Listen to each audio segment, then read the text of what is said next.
Magandang araw sa inyong lahat. Andito naman sa Made in HK, ang inyong Marites. Nakakamiss lang mag-reaction guys, kasi nga ilang araw tayo walang upload. Dahil sa kabisihan ko talaga at pagod. So, itong umaga lang pagkagising ko, syempre, just agad ang nakita ko. Kasi nga nakafollow ako sa account ni Ma'am Josie Galindo. At so, of course, Idol Julie. Kaso si Ma'am Josie Galindo talaga yung lagi nag-upload about them.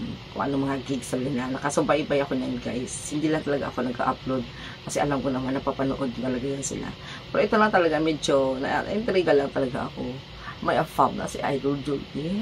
Oh my God! Kinikilig akong ganun lang naman. Pero actually, ikinasal na daw si Idol Juliet. Afam pa. Tama kaya yun? O talagang haka-haka ko lang. Joke. Anyway, ang ikinasal talaga, dahil marites ako, nagbasa ako sa comment section, ang ikinasal talaga yung kapatid ni Idol Juliet na lalaki. Tapos, hindi yun nga lang, dahil sa pagkamarites ko, hindi ko alam sino pa yung lalaki na afam na yun, ang kaagapay ni Agapay, yung kasama ni Idol Juliet, na sweet sila, ganon. Pero alam ko naman, hindi ko alam kung sino yun. But anyway, kulang pagkamarites ko kasi hindi ako nagbasa talaga ng buo pa talaga sa comment section. Tinanong ko lang, binasa ko lang, ang minarites ko lang talaga doon ay sino ang ikinasal. Ang kulit ni Idol Juliet guys, no? At least kahit pa paano, paunti-unti na talaga natin siya nakikita na nagiging okay. Nakasubaybay naman talaga ako dun sa kanya at saka sa kay dito kay Josie Galindo at saka kay Ken. So, kumbaga, ito siya lang naman sa Idol Juliet talaga lagi kong nireactionan pagdating sa mga kakulitan, no? Nakakamiss talaga guys, na mabuo man sila. Pero wala tayong magagawa.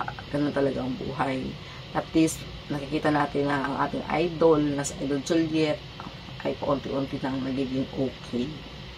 So, ganun lang talaga kasi hindi naman agad-agad ay makaka-move on tayo, no?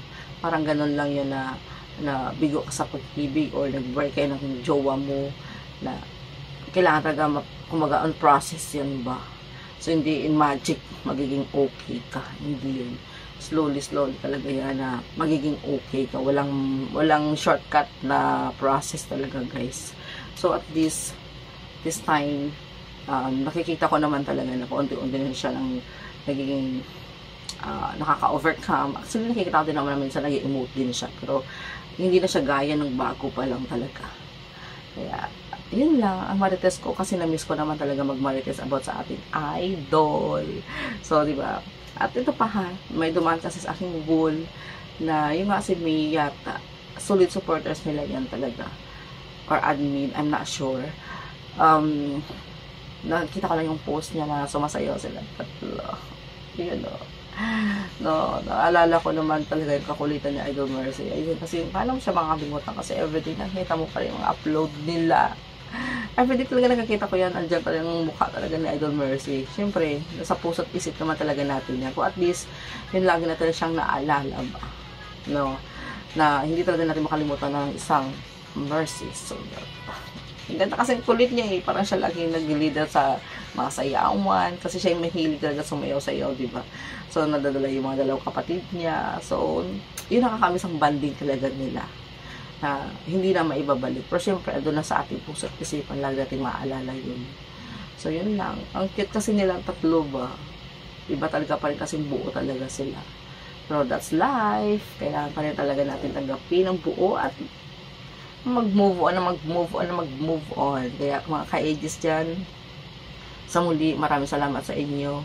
Dahil sa inyo, alam ko naman na hindi na ako masyado talaga nag-upload about sa ages, pero lagi niya tandaan nasa puso't isip ko yan at nakasubaybay ako doon kay Ma'am Josie Galindo. Kaya sabi ko nga sa inyo, diba, kung gusto niyo manood or what, doon kayo kay Ma'am Josie Galindo, at least buo yung makikita niyo. Dito naman sa akin, pag meron naman talaga mga something makitang kakaiba, doon na talaga ako nagre-reaction na. So yun lang, maraming salamat sa mga ka-ages fans sa pag-embrace na rin sa akin kahit mga ilang buwan. Siyempre din ako nag-upload ng ages. Alam ko wala na rin kayo. Pero anyway, thank you so much pa rin talaga. Yun lang. Have a good day. Bye.